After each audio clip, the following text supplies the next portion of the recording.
Boa noite, queridos irmãos. Sejam bem-vindos a mais um estudo do livro Céu e Inferno. Estamos na segunda parte, capítulo 4, Espíritos Sofredores, e hoje com o depoimento do espírito Lisbeth. Bordeaux, 13 de fevereiro de 1862.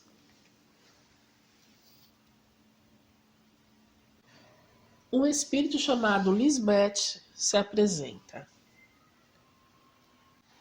Pergunta: quereis dar-nos algumas informações a respeito da vossa posição, assim como da causa dos vossos sofrimentos? Ela responde: sede humilde de coração, submisso à vontade de Deus, paciente nas provas, caridoso para com o pobre, consolador do fraco, sensível a todos os sofrimentos, e não sofrerei as torturas que amargo. 2. Pareceis sentir as falhas decorrentes de contrário procedimento. O arrependimento deverá dar-vos alívio? Não. O arrependimento é inútil quando apenas produzido pelo sofrimento. O arrependimento profícuo tem por base a mágoa de haver ofendido a Deus. E importa no desejo ardente de uma reparação. Ainda não possuo tanto, infelizmente. Recomendai-me as preces de quantos se interessam pelos sofrimentos alheios, porque dela tenho necessidade. Comentário. Isto é uma grande verdade. Às vezes, o sofrimento provoca um brado de arrependimento menos sincero, que não é a expressão de pesar pela prática do mal. Visto como se o espírito deixasse de sofrer, não duvidaria reencetá-la. Eis porque o arrependimento nem sempre acarreta a imediata libertação do espírito. Predispõe-no, porém, para ela, eis tudo. É-lhe preciso, além disso, provar a sinceridade e firmeza da resolução, por meio de novas provações reparadoras do mal praticado. Meditando-se cuidadosamente sobre todos os exemplos que citamos, encontrar-se-á, nas palavras dos Espíritos, mesmos dos mais inferiores, profundos ensinamentos, pondo-nos a par dos mais íntimos pormenores da vida espiritual. O homem superficial pode não ver nesses exemplos mais que pitorescas narrativas, mas o homem sério e refletido encontrará neles abundante manancial de estudos. Pergunta 3. Farei o que desejais. Podereis dar-me alguns pormenores da vossa última existência corporal? Daí talvez nos advenha um ensinamento útil, e assim tornareis proveitoso o arrependimento. O espírito vacila na resposta não só desta pergunta, como de algumas das que se seguem. Ela responde: tive um nascimento de elevada condição. Possuía tudo que os homens julgam a fonte da felicidade. Rica, tornei-me egoísta. Bela, fui vaidosa, insensível, hipócrita. Nobre, era ambiciosa. Calquei ao meu poderio os que se me não rolavam aos pés, e oprimia ainda mais o que sob eles se colocavam. Esquecida de que também a cólera do Senhor esmaga, cedo ou tarde, as mais altivas frontes. 4. Em que época vivestes? Há 150 anos na Prússia. A Prússia fazia parte do Reino Alemão e se situa na Europa. 5. Desde então não fizestes progresso algum como espírito? Ela responde: não.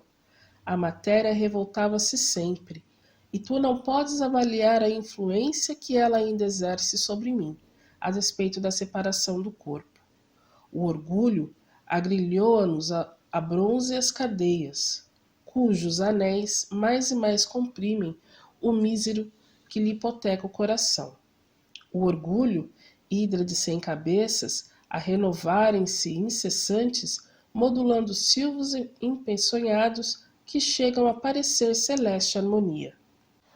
O orgulho, esse demônio multiforme que se amolda a todas as aberrações dos espíritos, que se oculta em todos os refolhos do coração, que penetra as velas, que absorve e arrasta às trevas da eterna Gêna. Oh, sim, eterna. Comentário. Provavelmente o espírito diz não ter feito progresso algum, por ser a sua situação sempre penosa. A maneira pelo qual descreve o orgulho e lhe deplora as consequências é incontestavelmente um progresso. Certo, quando encarnado e mesmo logo após a morte, ele não poderia raciocinar assim. Compreende o mal, o que já é alguma coisa, e a coragem e o propósito de o evitar lhe advirão mais tarde. 6. Deus é muito bom para condenar seus filhos a penas eternas. Confiai na sua misericórdia. Ela responde. Dizem que isto pode ter um termo, mas onde e quando? Há muito que o procuro e só vejo sofrimento, sempre, sempre, sempre. Como viestes hoje aqui? Ela responde, conduzida por um espírito que me acompanha muitas vezes. Desde quando o vedes a este espírito? Ela responde, não há muito tempo. E desde quando tendes a consciência das faltas que cometestes? Depois de longa reflexão, ela responde, sim, tendes razão. Foi daí para cá que principiei a vê-lo. Quer dizer, quando ela acordou, que ela teve consciência dos erros dela, que quando estava encarnada, essa última encarnação, que ela começou a ver esse espírito amigo. Pergunta 8. Compreendeis agora a relação existente entre o arrependimento e o auxílio prestado por vosso protetor? Tomai por origem desse apoio o amor de Deus, cujo fim será o seu perdão e misericórdia infinitos. Ela responde, como desejaria que assim fosse. Creio poder prometer-vo-lo no nome, aliás, sacratíssimo, daquele que jamais foi surdo à voz dos filhos aflitos. Pede de coração e sereis ouvida. Ela responde, não posso, tenho medo. Oremos juntos, ele nos atenderá. Depois da prece, o médium pergunta, ainda estais aí? Ela responde, sim, obrigada, não me esqueçais. Pergunta, lhe é pedido, vinde inscrever-vos aqui todos os dias. Ela responde, sim, sim, virei sempre. Então o guia do médium se manifesta e traz esse comentário. Nunca esqueçais os ensinos que bebeis nos sofrimentos dos vossos protegidos, e notadamente nas suas causas, visto serem lição que a todos aproveita no sentido de se preservarem dos mesmos perigos e de idênticos castigos. Purificai os corações, sede humildes, amai-vos e ajudai-vos sem esquecerdes jamais a fonte de todas as graças, fonte inesgotável, na qual podem todos saciar-se à vontade, fonte de água viva, que desaltera e alimenta igualmente, fonte de vida e ventura eterna. Ide a ela, meus amigos, e bebei com fé. Mergulhai nela as vossas vasilhas, que sairão de suas ondas pejadas de bênçãos. Adverte vossos irmãos dos perigos em que se podem incorrer. Difunde as bênçãos do Senhor, que se reproduzem incessantes, e quanto mais as propagardes, tanto mais se multiplicarão. Está em vossas mãos a tarefa, porquanto, dizendo aos vossos irmãos, aí estão os perigos, lá os escolhos, vinde conosco a fim de os evitar. Imitai-nos a nós que damos o exemplo, assim difundirei as bênçãos do Senhor sobre os que vos ouvirem. Abençoados sejam os vossos esforços. O Senhor ama os corações puros, fazei merecer-lhe o amor. Santo Paulino. Pois bem, meus irmãos, o que vimos nesse relato? Que o alívio para um espírito sofredor, ele começa com o arrependimento. Só que esse arrependimento, ele não pode ser somente produzido pelo sofrimento, como no caso da Lisbeth. Não pode ser só, eu vou me arrepender porque eu estou sofrendo e porque eu estou sentindo dor.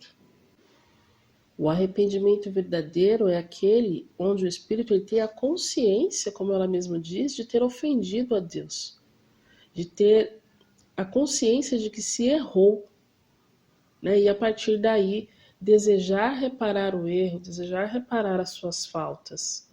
E esse reconhecimento dessas faltas do erro já é um grande progresso, né? Assim, o espírito ele já está avançando quando ele reconhece que errou. Como podemos perceber, às vezes o espírito ele está tão ali emanado na sua dor que ele não percebe que ele já progrediu um tanto. E a partir do arrependimento, do reconhecimento das faltas, da ligação que você faz com Deus, os amigos espirituais se tornam mais visíveis, se tornam mais presentes, como no caso da Lisbeth. E isso tanto para os desencarnados quanto para os encarnados. Quando a gente comete algum erro, quando a gente se entrega ao perdão, quando a gente se entrega ao bem, quando a gente tenta reparar os nossos erros, a gente se liga muito mais forte, a gente fortalece o elo com o nosso benfeitor, com os benfeitores espirituais que estão sempre aí a nos ajudar a trilhar o melhor caminho, que é o caminho dos ensinamentos de Jesus. É uma bela lição, que possamos carregar esses ensinamentos sempre conosco. Por hoje é só, meus irmãos, que Jesus abençoe a todos e envolva a todos com muito amor e muita luz. Até semana que vem.